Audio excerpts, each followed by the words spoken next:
DYSP કચેરી ધારી ખાતે ગુનાહિત ભૂતકાળ ધરાવતા ગુનેગારોને કાયદાના અને ફાયદાના પાઠ ભણાવતા ડીવાયએસપી જયવીર ગઢવી ધારી બગસરા ખાંભા તેમજ ચલાલા પોલીસ સ્ટેશન વિસ્તારમાં રહેતા તમામ ગુનેગારોને આજરોજ ડીવાયએસપી કચેરી ધારી ખાતે બોલાવીને કડક સૂચનાઓ આપવામાં આવેલી હતી।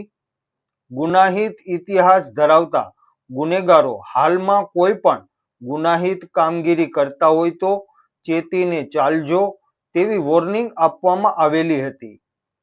આગામી દિવસોમાં અષાઢી બીજના પાવન અવસરે વિવિધ શહેરોમાં રથયાત્રા નીકળતી હોય છે। ધાર્મિક તહેવારોને ધ્યાનમાં રાખીને આ ગુનેગારોને કાયદાના પાઠ ભણાવવા માટે બોલાવવામાં આવેલા હતા। આગામી દિવસોમાં જો કોઈ પણ જાતનો ગુનો આચરવામાં આવશે તો પાસા એક્ટ હેઠળ કાર્યવાહી હાથ ધરવામાં આવશે। ધારી પોલીસ સ્ટેશનના પીઆઈ કેબી જાડેજા, બગસરા તેમજ ખાંભા પોલીસ સ્ટેશન ખાતે ફરજ બજાવતા પીઆઈની સાથોસાથ ચલાલા ખાતે ફરજ બજાવતા પીએસઆઈ પણ આ તકે હાજર રહેલા હતા। ઉલ્લેખનીય છે કે ગુજરાતના ગૃહમંત્રી હર્ષ સંઘવીએ અનેક વખત અસામાજિક તત્વોને કડક હાથે ડામી દેવા માટે કાયદામાં રહેશો તો ફાયદામાં રહેશો તેવા નિવેદનો આપેલા છે।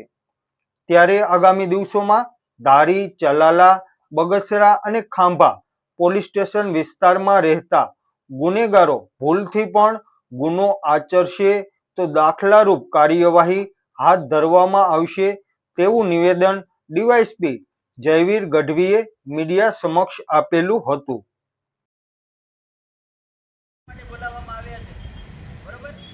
આપણા વિસ્તારના જેટલા પણ હિસ્ટ્રી સીટર છે, એફસીઆર કાર્ડ હોલ્ડર છે, એમના સામે 2 ફૂટ કે તેના કરતાં વધારે ગુના છે, પાસા તરીકાની કાર્યવાહી થઈ રહી છે। જે ગુજરાત સરકારનો આને પહેલા પણ અભિગમ છે, બરોબર છે, કેટલાય લોકો પર કોઈ પણ ગુનામાં ઇન્વોલ્વ થયા હોય તો રેગ્યુલર ચેકિંગ કરવું। કઈ જગ્યાએ જમીન તમારી છે? રમેશ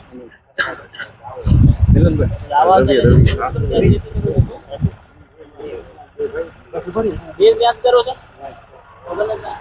તમારું તૂટ્યો હતો ને તમે ક્યાં બનાવી દીધું છે?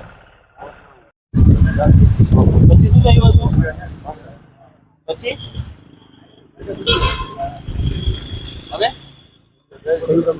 એકવાર તમે લોકો જેલથી છૂટો એના પછી તમારી સામે પાસા તડીપારની કાર્યવાહી કરવી। તમારે જો ઇલીગલ વિઝિટ કરેક્શન હોય તો એને તોડી પાડવું, એની સિવાય કોઈ ઇલીગલ કન્સ્ટ્રક્શન હોય તો એને તોડી પાડવું, બરોબર। આનામાં તમે ગુનો એક વખત તમે કરશો પણ હેરાન તમારું આખું પરિવાર થશે। તમને એવું લાગતું હોય કે અમે એકાદું કરીને છૂટી જશું તો એ પોસિબલ નથી કોઈના માટે પણ। તમે હેરાન થશો, તમારું આખું પાછળથી પરિવાર હેરાન થશે અને એક વખત તમે જેલમાંથી છૂટી ગયા, બરોબર છે, તેવું નહીં થાય તમારું મોનિટરિંગ ત્યાં પૂરું થઈ જાય। આજે જેમ તમને બોલાવવામાં આવ્યા છે એમ તમને કન્ટિન્યુઅસલી જ્યાં સુધી તમારા ગુનાહિત પ્રવૃત્તિ છે બંધ નહીં થઈ જશે, બરોબર, એના ઉપર ટોટલ મોનિટરિંગ રાખવામાં આવશે અને પોલીસ સ્ટાફ દ્વારા તમારી ઉપર રેગ્યુલર ચેકિંગ કરવામાં આવશે। એટલા માટે તમે સૌને એક સૂચના છે, તમારા માટે, તમારા પરિવાર માટે, તમારા બાળકો માટે, તમારી ફેમિલી માટે, તમારા મા બાપ માટે આવી કોઈ ગુનાહિત પ્રવૃત્તિમાં તમે ઇન્વોલ્વ હોય, બરોબર છે, તો એને બંધ કરી દેજો, નહીં તો તમારા પરિવાર બધા માટે બહુ ખરાબ સાબિત થશે।